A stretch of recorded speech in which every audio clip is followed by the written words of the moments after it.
BCPWEDNESDAY I'm Evan Wren, and this is the Big Country Preps Wednesday Night Podcast, a weekly look at the area athletic scene, what happened last week, and what's going on this week. I'm here with my partner, Dan Youngblood, via Zoom.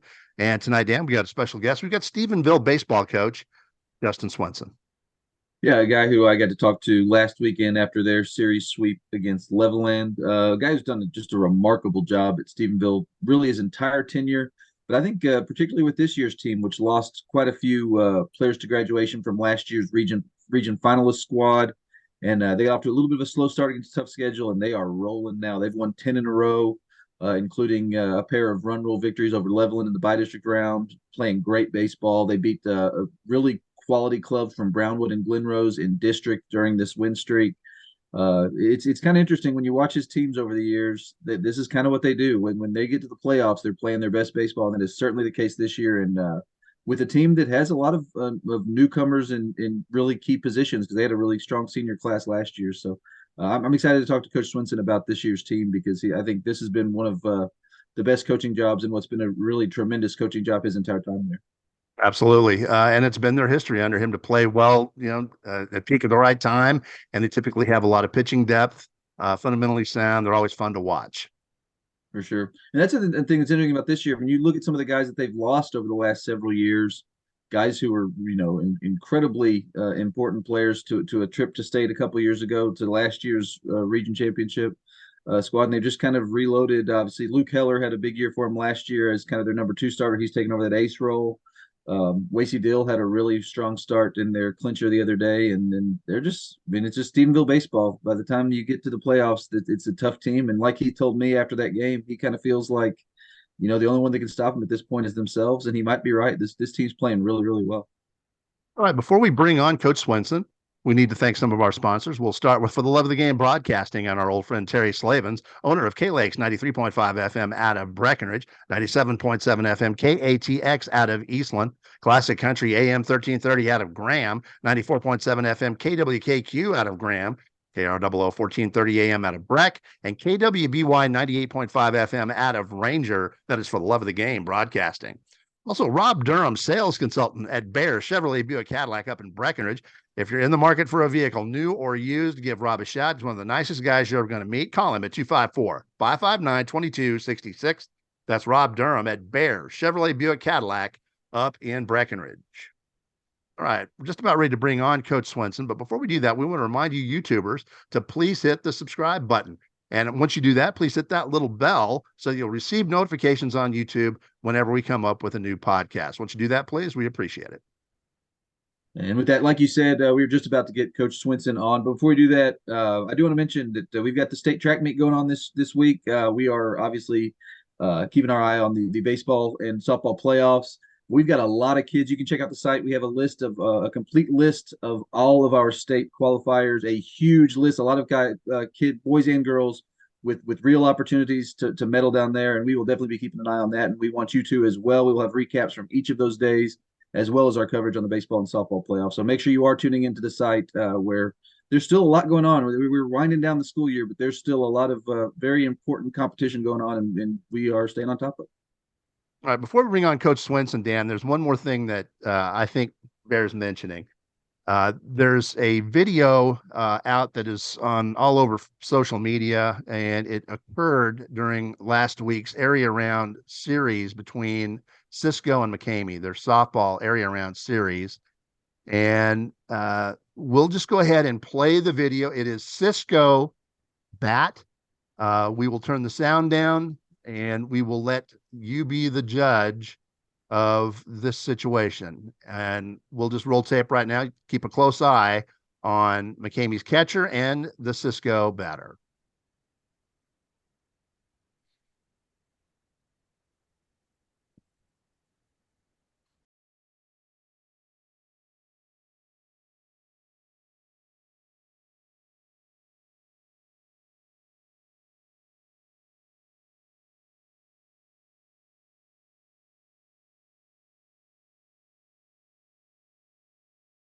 All right. Now, I'm going to offer a quick observation on this. I think that the UIL, in my opinion, needs to take a look at this, and I'm going to give 3 reasons. Number one, there's not a runner on third base. There's not. Number two, the runner at second base only gives a token flinch towards third base. It's not really a serious steal attempt. So I'm not really seeing a reason to throw to third at that point. And a third reason is the Cisco batter took a step or two back to get out of the way and still gets hit. And if not for her getting hit, in my opinion, from that angle, it looks like the ball's going to go, well down the left field line. It's completely offline. So you're talking about a throw that's way offline that doesn't even need to be thrown. So I'm troubled by this, and I would hope the UIL would take a serious look at it. Yeah, and I would agree with all the same indicators you mentioned. The other is just kind of what caught my eye was watching the third baseman, who doesn't even really look like they're expecting a throw. So I'm with you. I'm pretty troubled by this play, particularly given that this was the second time that a Cisco player was hit in above the neck in that game by a throw by the catcher. So this, I agree. I hope this gets looked at closely, and I hope that whatever ramifications come from it do, because this is something I think is something that you really don't want to see happen often in a baseball or softball game. I witnessed my first fast pitch softball game when I was 8 years old. That was in 1972, watching my dad's team play.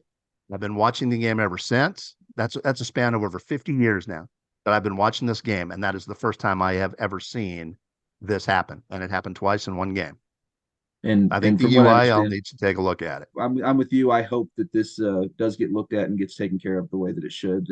And I am glad that attention's been brought to it, because this is something, if this happened, I mean, we now know without, beyond all doubt that injuries to the head and neck area are not good. They can be potentially life altering. And if that's something that you definitely want to keep out of the sport. All right. With that, we're getting a Zoom signal that Coach Justin Swenson has arrived, and it's just about time to bring him on the show. Dan, you ready to talk? I am. Let's go ahead and get him on. And joining us now, Stephenville baseball coach Justin Swenson. Coach, thank you so much for joining us. Well, I appreciate it, guys. Thanks for having me. All right, Coach. You have the quickest start this year, kind of off the radar, but you've really turned it around, and it looks like Stephenville baseball again. What was the key to the turnaround? We came into the season only returning 3 guys from our varsity roster last year. So we knew that we were going to have some talent, but, it was just one of those things where we were going to have to get some in-game experience and put ourselves in some of those situations. And we loaded the schedule, and we played a tough non-district schedule, 3 tough tournaments, and, it showed in our record. But I think that's been key to our success right now, is that we were tested early, learned a lot of lessons, and have grown as a team since January.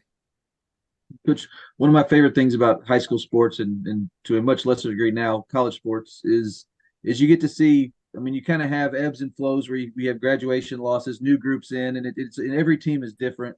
You mentioned this one where a lot of young kids having to step up into much larger roles, or in some cases new roles entirely. As a coach who's had a couple of really good experienced teams, was this kind of a fun challenge to have so many young guys, and what's it been like seeing just their development over the course of the season? Oh, really? Well, we about midway through the season, my assistants and I talked about how much more, we're kind of we got to start back at fundamentals and really got to coach. The last 2 years, I think 2021, when we went to the state tournament, I graduated 14. And then last year played in the regional finals, graduated 12. And so, we've had 3 different teams in the last 3 years, and all 3 different styles of baseball and different styles of kids, personalities. So we've got to play a little different brand than what we've played in the last couple of years. And, we've got to be got to focus more on in-game situation and in-game coaching strategies and things above those along those lines that have been fun. And so it's been challenging. This group, I can't relax on them for 1 minute. Like I said, they lack some of that experience. And once you let this group have a little bit of freedom, they kind of relax on you. So they've definitely made me earn our paychecks this year, but it's a fun group. And, like I said, just now getting to see the benefits of all the hard work and all that's kind of starting to come together is what makes it so fun. Coach, you may have changed styles somewhat over the last 3 years, but one thing that's remained consistent is you guys have played well toward the end of the year and sort of hit your peak at the right time. What's the secret to this? I wish I had one. And like I said, we put ourselves in some situations and do some things early. We don't really push our starting pitchers as far as some people do. We keep them on a low pitch count, and that costs us games early in tournaments and non-district. But we're willing to. We know what we're really fighting for and the ultimate goal, and some of those things that have lost us games in February and March are the reason that we're winning games right now. There's no formula for it, but we really preach, and I've said this since I've been hired here. We preach defense and pitching, and defense and pitching, and defense and pitching, and that's what's bailed us out of a lot of games. And it's probably, like I said, I've had 3-4 really good teams here. This is the best defense that I've ever been able to put out on a field, 1 through 9. And Coach, y'all just are coming off a dominant bi-district series where y'all run-ruled level end a couple of times. It's kind of an extension of what y'all did at the end of district, where y'all were just really playing really good baseball. Just how nice was that to see this team kind of carry that over into the playoffs when, like you said, these are the most important games y'all can play? Yeah, really good. I mean, probably 2 or 3 times this year, we've put all 3 phases of offense, defense, and pitching together in one game. And I feel like the last couple of district games and then the 2 games against Levelland, we're starting to peak at all 3. And usually as a coach, you're happy to have 2 of the 3.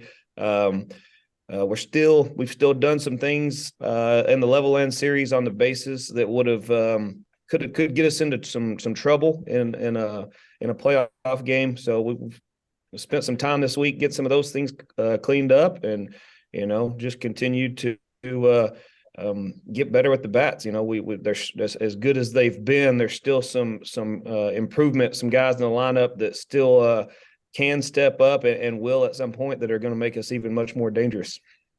And in looking just from afar at what y'all were doing during district, I mean, I thought the wins y'all got there were impressive at the time. Now you look, and y'all's district swept the bi-district round. Everybody playing well. Just what were your thoughts just seeing on the success that your district has had in the playoffs, and how much do you think that kind of helped prepare you? Yeah, I mean, it was no surprise. It was actually mentioned by all 4 of us at the district meeting that there's a good chance that all 4 of us come out of this round 1, and it really was no surprise. I mean, it's one of the most talented districts since I've been here that we've been a part of. So that was a 3rd district championship in a row for our squad, and I felt like it was the deepest district to win since we've won it, those 3. So the crazy thing is, I think all 4 could win again this week. Obviously the competition is going to get stiffer each week, but I believe that the district has a good chance of going 4-0 again, and then you're going to see a Brownwood and Glen Rose matchup and a possible Stephenville and Graham matchup in round 3.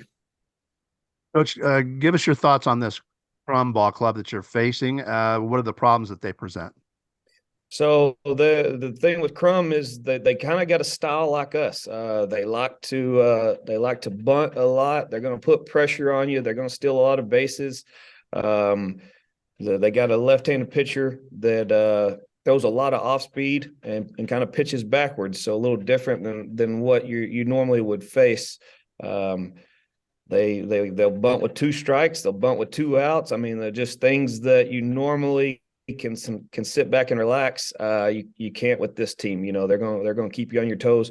They're going to do whatever they have to do to scrape a run across. If that is a squeeze, sacrifice a guy to third with 1 out, things like that. They're going to do that to get guys in scoring position because, like us, they believe that their pitching and defense is good enough to beat you with a couple of runs.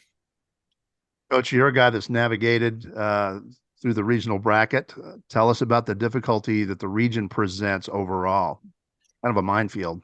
Yeah, no doubt. We kind of everybody smiled the day that Argyle left us. We kind of smiled, and then we saw where you bring in Kenyon Randall, who has been dominant in 5A, and so one powerhouse leaves, another enters. So just the fact that you've got to go through both of those Canyon teams, and then match up with there's a tough Decatur squad that's still in the mix. There's a tough Springtown squad, kind of like us, reloaded from last year's success, and they're doing great too. And then like we just discussed, you got to look back at those guys that are in your district. You might have to come up with another district matchup, and it's tough to play somebody that many times because they've got a lot of information on you, and scouting will pay off at that point. Coach, on the topic of information and scouting, we usually like to finish our conversations with baseball coaches in particular with some theoretical baseball questions. One of those we like to ask is just about at the highest levels, kind of the information overload, the reliance on analytics. I know that you have, especially this year's team, y'all do play a lot of small ball, very aggressive on the base paths, do some things kind of more, some gut feel things. Just as a coach and as a baseball guy, do you like kind of the analytics at the highest levels of the game, or do you kind of prefer kind of the old school approach? How would you kind of describe your take on that? Yeah, I'm not real big on all the analytics stuff. The numbers are great to see. The thing that kind of drives me crazy these days are seeing the kids that do the run and gun and the throw, and they're throwing 92, 93 as high school kids, and then they step on the mound and they're throwing low 90s, upper 80s, but have no clue where it's going. And so the numbers are great and all, but my theory is if you can't produce it on the field, then those analytics do you no good. Those numbers. There are a lot of good things that come from it, but I've got more of I would say I fall more on the old school style, and gut feelings. And like you're saying, you're with your kids, 10 months out of the year, and what they can do and when they can, what how to put them in the best position possible. And, sometimes it is just a gut feel, my assistants do a good job. We do have scouting reports and spray charts and all that stuff. And sometimes that's good, but it kind of relies on what kind of pitcher you're throwing. We don't have a mid 80s, or 90s guy. So our spray charts are going to be a little different than, facing a righty from Brownwood that throws, mid to upper 80s. We got two left-handed guys and a right-handed guy that command the strike zone, can throw a changeup and a curveball at any time in the count. And so it really depends on how the matchup is to your team. And, so to answer your question, no, we don't really rely too much on that, and not a huge fan of it, but everybody's different. And one of the a lot of changes at major league level this year, obviously the biggest that got probably the most publicity was the pitch clock. I honestly didn't expect it to like it as much as I have. What are your thoughts on the pitch clock so far? I love it. I'm if you ever come to any of our games, you'll see that one thing that I push is for tempo, especially with the pitchers, because I feel like the faster those guys work, the less they have to think, and the better they perform. And it seems like at the major league level and even the college level, it's picked up the pace, and I feel like the product is better. And it's the same thing for the hitters. They don't get to step in and out of that box and control the game.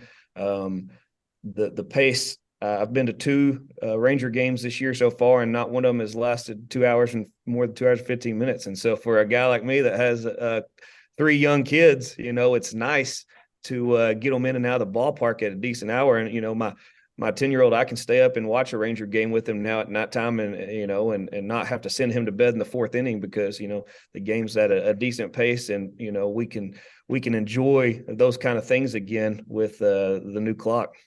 That is, I'll just jump in real quick, Evan. But that is one thing that I did worry a little about watching on TV. I think it really improves the product. I was worried about making a 5-hour round trip drive for one of those games that lasts like an hour and 50 minutes, whether that would be worth it. But I think it's definitely speeding up the game has made it certainly a much better TV product, in my opinion. No doubt, no doubt. And then it did the game that we went to live at the ballpark. The Rangers actually ended up scoring, it was 15, 16 runs, and they scored that many runs, and it was still a 2-hour and 18-minute game. So that's what's crazy about it was, wow, that wasn't going to happen in the old days. No, that was not going to happen. Last question, Coach. Last question. Hypothetically, for the rest of your life, you can only have one baseball movie in your collection. What baseball movie are you going to put in your collection, and why? Man, golly. Well, with my age, I know it's probably going to be different than what y'all would select, but man, no, you can't do that to me. Gee. All right, you're going to have 50 baseball movies in your collection. We're limited it to one. So. All right, I get one. I'm going Bull Durham. Really? Bull Durham. Very good. Very good. That's the first Bull Durham pick. We've had a lot of Field of Dreams so far. Dreams. You know what? I'm not a big Field of Dreams guy, and I'm not a big natural guy. If I had to, I'm going to go Major League One and Bull Durham. And just the pure comedy mixed with baseball, you can't beat it. I'm curious to get your opinion on a couple others that I like quite a bit. I like Bull Durham. That's just about my favorite baseball movie. But I like Moneyball quite a bit. Have you seen Moneyball yet? I do. I actually watched it again last week. It was on TV, and I tuned in and watched it. That's a long movie, but it's well worth it.